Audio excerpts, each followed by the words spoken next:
great divergence. It was a moment of profound consequence. For thousands of years, the human story was one of a single species, bound by the same biology and the same basic needs. But then, the path began to split. On one side, there was a choice to look away, a choice to outsource the very essence of what it means to be human to the cold, unfeeling machinery of profit and glowing screens. It was a slow decay, a gradual siphoning of empathy and focus until the spirit was hollowed out entirely. These were the ancestors of the drained. They chose the easy life, and in doing so, they lost the world. But elsewhere, in small quiet pockets of the globe, others made a different choice.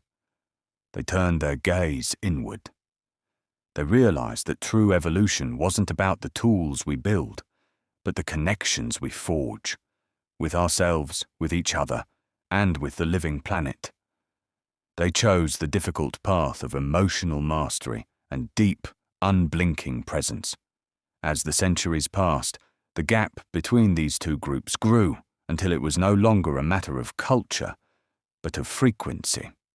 They became two entirely different versions of the human experiment, existing in the same space, yet separated by a veil that neither side can now cross. One stayed behind in the dust, while the other simply rose.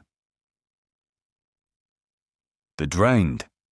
The sky of the dark world has forgotten the color blue. It is buried beneath a heavy bruised curtain of permanent purple, a suffocating canopy of sulfur glass and chemical amber. This is a desperate layer of geoengineering, a man-made shroud meant to reflect a sun that has become a white-hot eye, boiling the acidic remains of the dying oceans. Down in the concrete canyons of the megalopolis, the air is a thick, processed soup of metallic dust and aerosolized sedatives. These numbing agents are pumped directly into the cramped, high-rise hab blocks to ensure the drained remain in a state of hollow compliance, never realizing they are drowning in the very filth that the corporations produced. To survive the walk to a workstation, these individuals must strap on oxy-sync respirators, bulky, subscription-based canisters that filter out lead particles while leaking just enough synthetic ozone to keep the heart beating. In this sunless place, humanity exists as ghosts inhabiting failing bodies. These forms are pale and translucent, stretched thin over brittle bones and marbled with the visible evidence of a century of greed. Blue-grey webs of microplastics have migrated through the skin, mapping out the veins in a jagged synthetic lace. These are the physical stains of forever polymers from companies that the overpaid, corrupt government refuses to regulate, even as the toxins crystallize in the lungs of the young.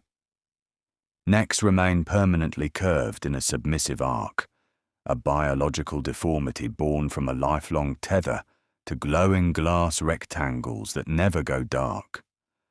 Minds are no longer vessels for independent thought, but leaking sieves, pouring their focus into a void of scrolling noise, waiting for the next software update to tell them exactly what to feel. Beyond the gated ruins of the city lies the scraplands, a vast bleeding wound on the planet's surface. This is the industrial graveyard, where the soil has long since ceased to be earth, replaced by a shifting grit of rusted iron, toxic sludge, and the powdered bones of those who fell behind their production quotas. The horizon is a jagged line of skeletal oil rigs that hiss steam into a sky of swirling soot. Here the weather is a series of violent tantrums, alkaline rain that sizzles against skin, followed by black blizzards of oily topsoil that turn the day into a suffocating midnight. Life here is stripped to its most primitive edges, a state of permanent survival reflex where adrenaline glands are swollen and eyes are narrowed against the dust. Speech has withered into a shorthand of guttural grunts and barked brand names as a species eats itself alive just to witness one more toxic sunset. The evolved. But then, the frequency shifts. In a realm completely separate and unknown to the decaying world, the air is a shimmering, iridescent clarity. This dimension functions on a level of pure intent, where the environment isn't a resource to be harvested, but a partner in a grand biological dance. Forests rise as towering sentient spires of emerald and obsidian, their wood as strong as steel, yet as flexible as willow. Beneath the mossy floor, root systems are interlaced with a glowing mycelial network, a living web of light that pulses with the collective memory and heartbeat of the entire planet. In this space, humans do not simply walk upon the earth, they participate in its stillness. These bodies are masterpieces of conscious design, honed by generations of focused evolution. Without the static of digital distraction, the mind has turned inward with the precision of an artisan, mapping every nerve ending and strand of DNA. This internal mastery has transformed the physical form.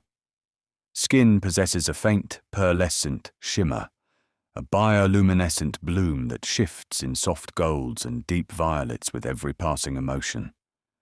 This silent language of light makes deception impossible, as the heart's truth is always written on the flesh.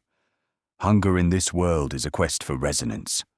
The evolved draw energy from sun-drenched fruits that vibrate with the same high-frequency life force that flows through their own blood. To watch an evolved human move is to witness the total dissolution of the old laws of physics. Movement flows like liquid grace.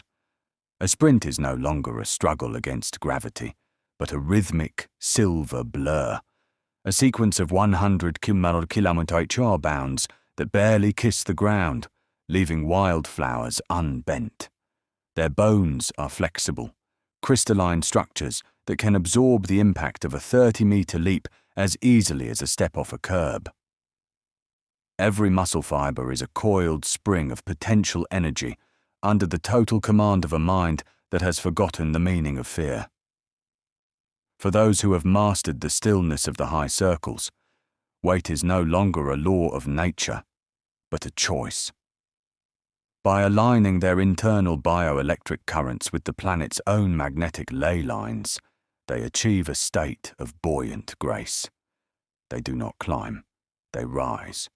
They drift upward into the velvet canopy, hovering peacefully among clouds of glowing spores in the warm amber light of an eternal golden hour. Up there in the thin and perfect air, they look out over a world that has never known the poison of a pipe.